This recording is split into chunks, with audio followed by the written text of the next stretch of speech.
Delhi assembly ఎన్నికల్లో ఓటమి పాలైన కేజ్రీవాల్ రాజకీయ భవిష్యత్తు ప్రశ్నార్థకంగా మారింది.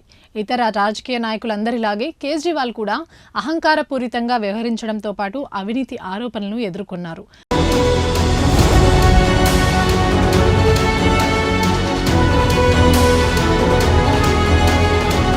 2013 నుంచి 2020 వరకు కేజ్రీవాల్ సుపరిపాలనపై ప్రధానంగా దృష్టి సారించారు. ఢిల్లీ ముఖ్యమంత్రి పదవిని చేపట్టిన సమయంలో కేజ్రీవాల్ భారతదేశం అంతటా తాను స్థాపించిన ఆమ్ ఆద్మీ పార్టీని విస్తరించారు.